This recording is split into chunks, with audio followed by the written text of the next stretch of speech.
There's no hierarchy of spiritual practicing.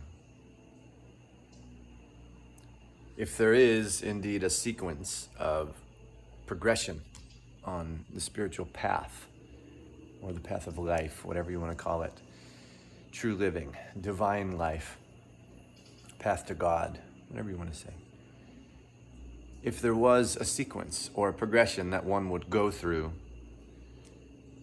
to attain a sense of freedom or knowing or enlightenment or reach a point where all is clear, where I know myself, where I know the nature of the world, I know the presence and nature of God. I know what all these beings are that move around the world.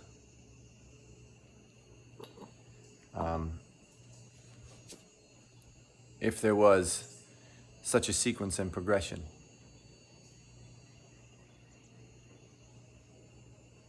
any information or any part of the practice that is given has to be aligned with that sequence. In other words, if there's a path in the beginning that leads you so far with certain practices, and then once graduating from those practices, and it's not as linear, I'm just using this to describe, it's all over, it's not like step one, step two, in some cases maybe it could be that way, but I don't want to impose that that's the way that it is, that it's in a line from left to right, because that would be a really conditioned way of looking at it. But, if at one stage in the beginning of spiritual seeking or practicing, the knowledge even and the practices that are aligned with that part are perfect for that part.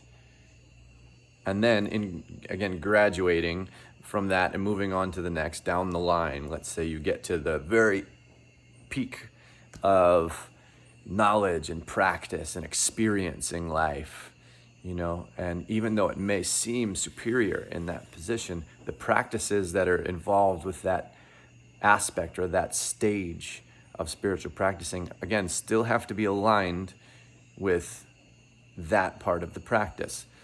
So to look at these practices at the end of the journey as superior to the ones at the beginning, you can't really say that, because if you take the practices from the beginning and do them in the practices at the end, they're really useless. But it's the same if you take the advanced practices, or if you want to say it that way, or whatever practices or knowledge that are at the end or later in the progression, and try and offer them to someone who's at the beginning, they're useless. And so there can't be any hierarchy. And a person or a being who's at one stage, the only thing that could be said as being superior to any other is the level of commitment, level of devotion. And even there, we don't need to use these things. We don't need to compare. We don't need to put anything against anything. We can just do our own work, carry on with our life, move on, focus on ourselves, focus on the inward, focus on our view of the world and purifying that. And this is like, when you really get into this realm, you're blurring what is spiritual and what is material and what is human and what is divine. It's all, just think about this. Purifying our consciousness. Acknowledging what is already alive. Seeking what is real.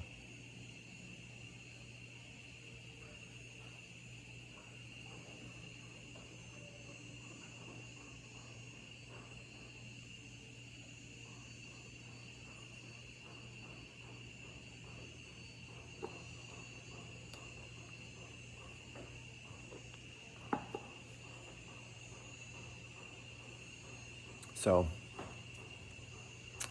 I think there could be evidence of, because if we're on the journey to unity consciousness, Krishna consciousness, or Christ consciousness, it's a matter of seeing the divine in all, seeing no duality within everything, within anything. Seeing that pure essence existing in everything. And the mood of comparison, the mood of hierarchy, especially when it comes to God, especially when it comes to like, my God is better than your God, and that kind of thing really needs to stop. Even on subtle levels, it really needs to stop. My practice is better than your practice. These are things that are, again, they're evidence of, even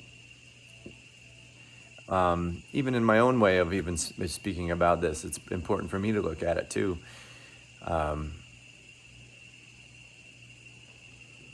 Because it's just simply an indication of where one is within that, sequence, wherever it is, or how far developed one might be.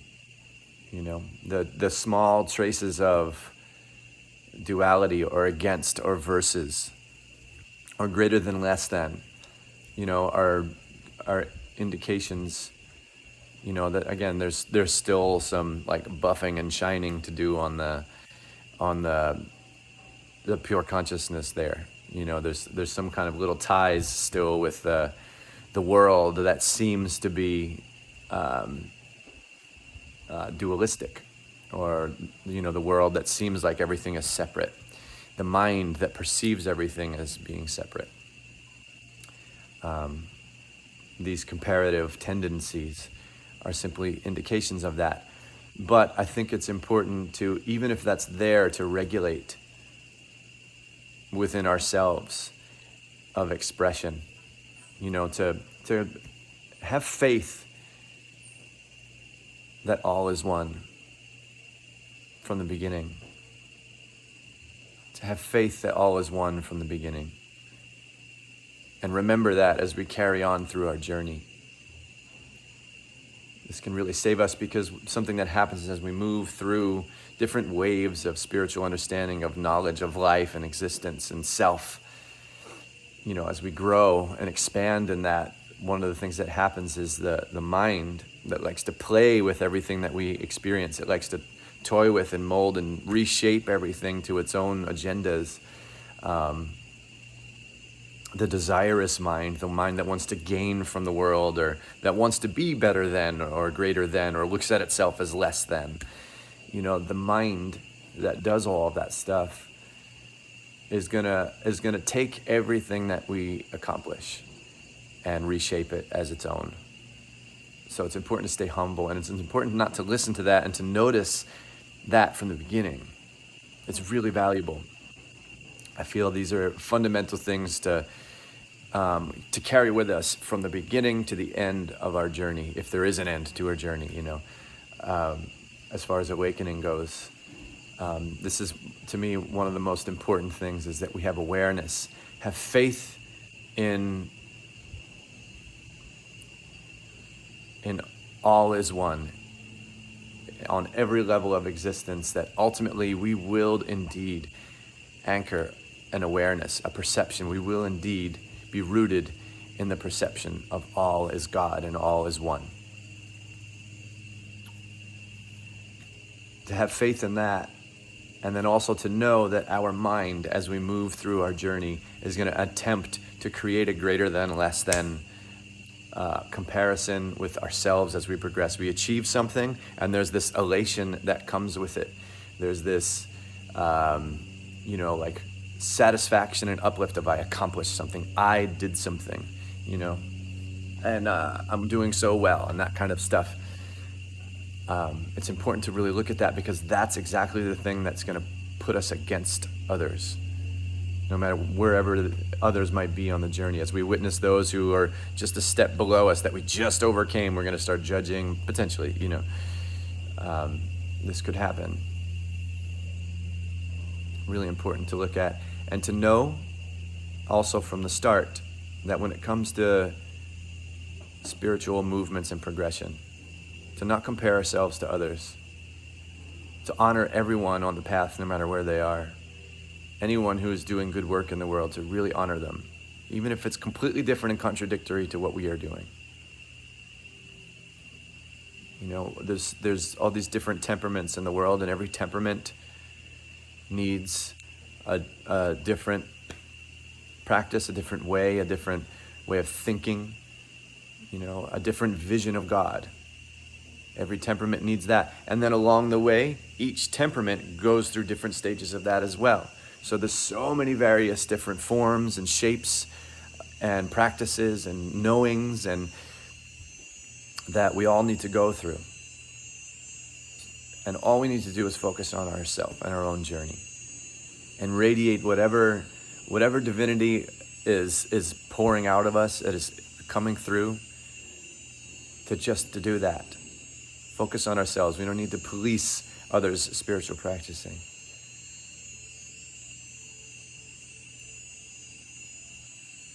And then if, you know, we do witness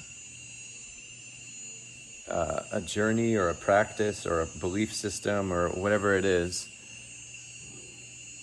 that contradicts ours and may even like prove it wrong, to know from the start that universal truth shows up in a unique way for everyone, and it will contradict itself. The Buddha even said this, as he has been challenged. The Buddha, Siddhartha, one of the people listening to him at one of his talks, you know, said, you know, you're completely contradicting what you said yesterday. And Buddha said, yes, that's the way that it is. That's the way universal truth needs to work. At certain stages, you know, it's almost like even in the Brahma Sutras, it says that we need to lie to the students at certain times, at certain moments. We need to be lied to about God to be able to fathom a certain aspect of it. And then once that is really anchored, then we say, okay, we can discard that lie for a moment and then move on and let a little bit more in. Because our mind is so finite, and because our mind is at the front of our identity and it's at the front of our perceiving for now, that we have to leak little bits of knowledge in to break it down little by little. Otherwise, we'll go insane if there's too much that rushes in, or we'll block it. You know, we'll push it away. We'll say, no, it can't be that. It's too much. You know, so we have to let little bits at a time. We have to be lied to about God in the beginning, in a way to fathom certain qualities of it, and then say, okay, that really resonates. That feels real. There's a depth. I found a deeper sense of being through that knowledge. And then as that expands, something lifts, and then something opens. Then a little more can come in. A little more knowledge about, okay, well, the truth, a little more of a truth, closer to the truth about God is this, and then we talk about that, and then let that settle and let that sit, and then we have to keep moving and moving and moving. And that's not just with like a specific from teacher to student doing that. That's life offering us this same progression. We'll have realizations about life at certain stages, and then later on down the road, realizations will actually totally conflict those other ones that happened earlier. But they were necessary. They were necessary to move through. And it's not like we're taking steps backwards or forwards. Sometimes it seems that way. That's what I was talking about. The path isn't left or right. Sometimes we want to assume that, you know, we're doing well on the journey because we're happy. And there is a degree of reality to that. But if we're really happy for 10 years and practicing meditation all the time and yoga and all that kind of stuff, and then like we fall off of our practice and we fall into sorrow and we fall back into the world, we start drinking alcohol again or whatever it might be, start smoking cigarettes again and doing things that are toxic. Remember that it's not linear, the journey.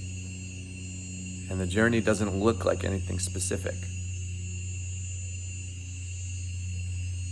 That every moment is necessary for our progression and our uplift and our opening.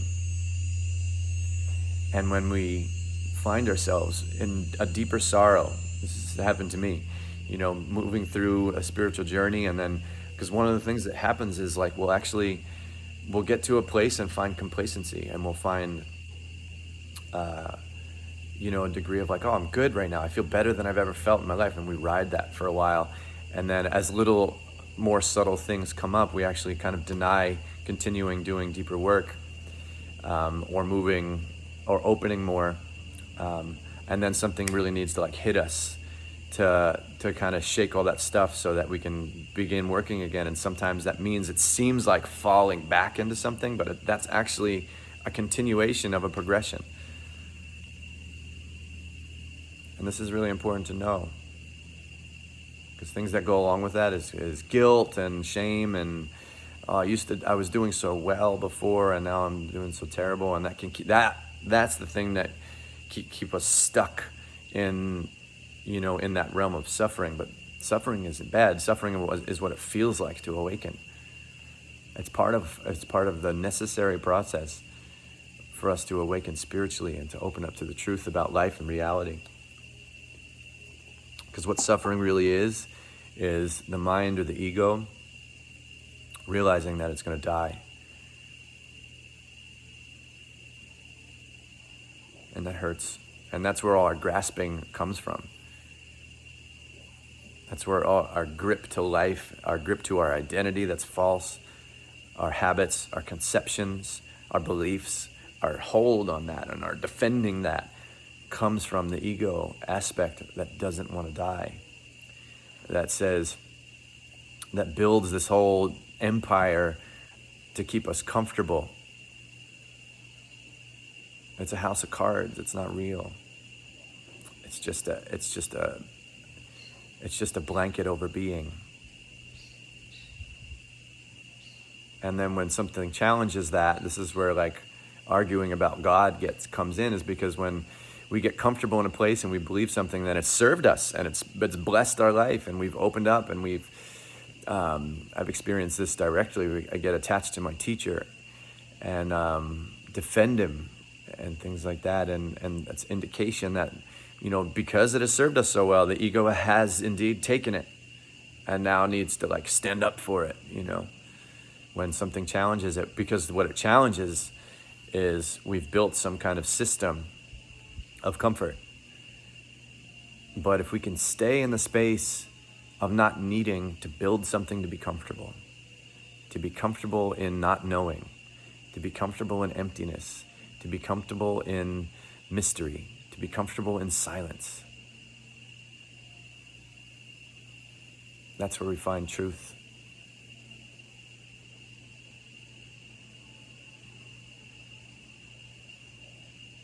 That's where we find reality.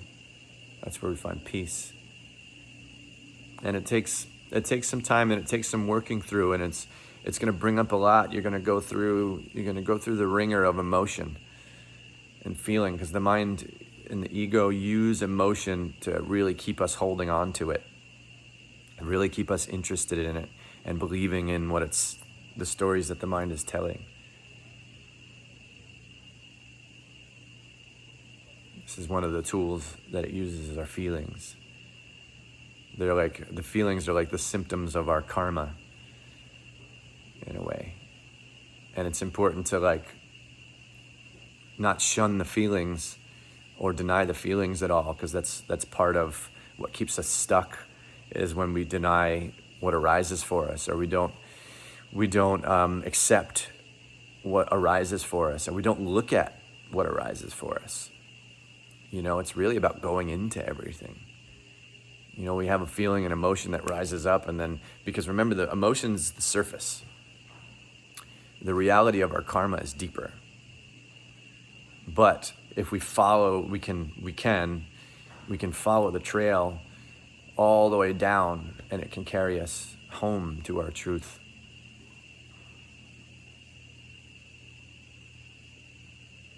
So this is a really important quality and aspect of this as well. And to know that no matter where we are, because a lot of times something that gets in the way, I see this all the time, and I've done this for years, is we block our progression by not being willing to be wrong. Or we have this desire to be the one that knows everything. to be enlightened already, to be a fully awakened Guru Master right now already. And in the core of our being, that's true. Their awakening is already alive in us. And it's just about brushing off all the stuff, letting go of all the stuff that we've piled on top of that. But this fear of being embarrassed or fear of being proven wrong is a major hurdle on this journey. So it's really, really important to be able to accept that our perception right now is false, that the way we view the world is false right now, in an ultimate sense, to realize that we don't know everything, and we may not ever. To admit that it is possible that the whole of my perception is an illusion.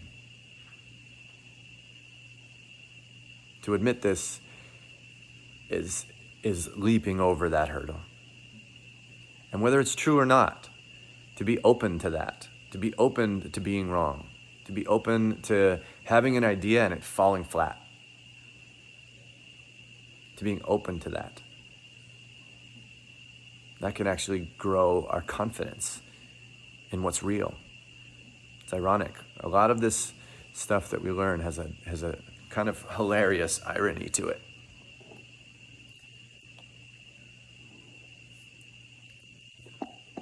So, to kind of wrap all of this up, some of the major points that I really wanted to highlight here is faith in unity. Faith that unity consciousness, that a perception of unity, of oneness, is real. And something that can support our faith is to know that the greatest thinkers in humanity ever talked about this. This was their message.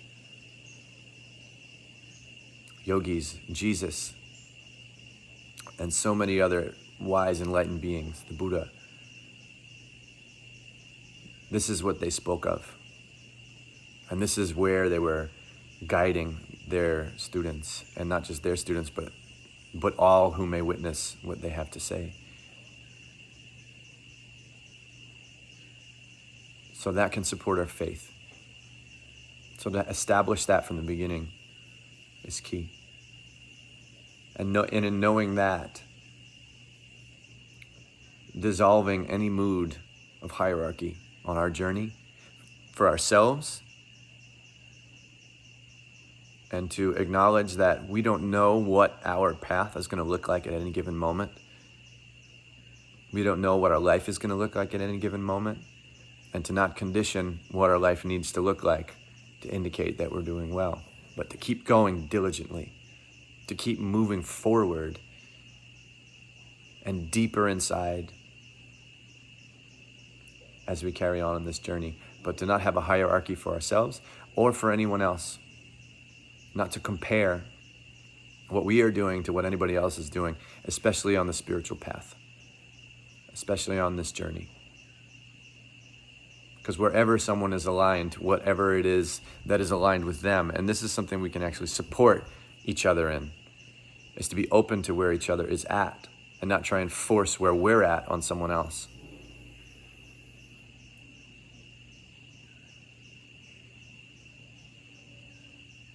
And if you think about it, if I know from the beginning that unity consciousness is where I'm going, oneness is where my perception is evolving to, then to say that my perception of oneness is greater than someone else's, there's separation there. Right? So we can really look at this, that any perception of separateness is ultimately false. And even the subtlest little perception. So we can investigate all of our thinking, all of our believing, and question, is this one or two?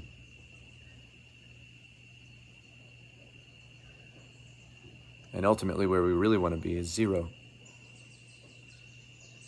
Before the 1 even comes.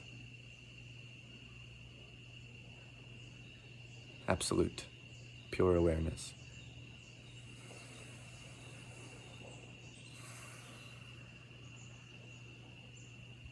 I hope this helps and leads to your center.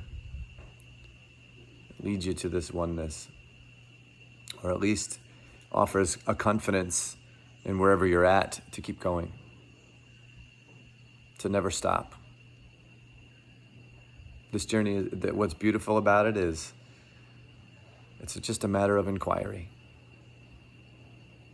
Of asking ourselves these questions. To acknowledging our thoughts and beliefs and noticing where they land on this scale of duality or non-duality, of 1, 2, or 0. And how do we feel inside? In the mind, in the heart.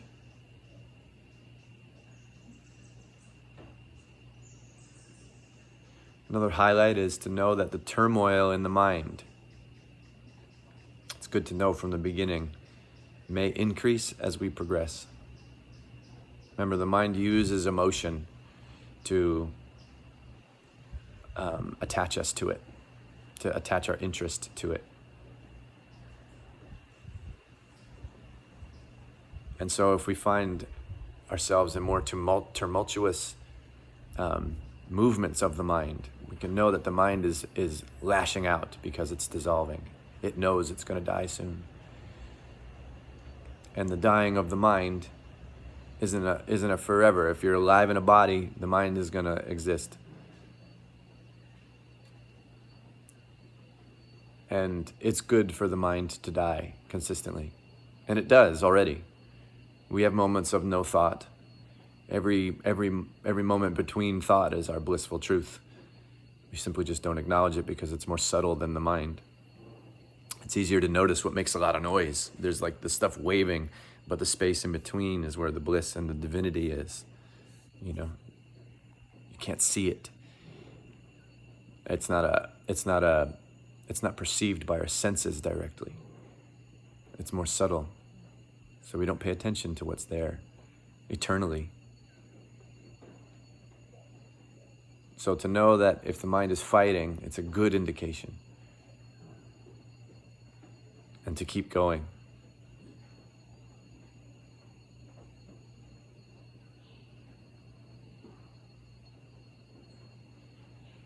Blessings on your path, wherever you may be. If this sings to your heart, if this speaks to you, then reach out and connect. If this inspires you to go further and you don't know where to go, reach out, connect with me. And maybe I can help. Maybe you can help me. Maybe we can carry each other home. Bless your life. Bless your journey. Bless your mind as it grows and expands into humility and truth and love and reality. Bless your mind. Bless your body, your heart. And may your truest being shine through all that you are and all that you do. Om. Namaste.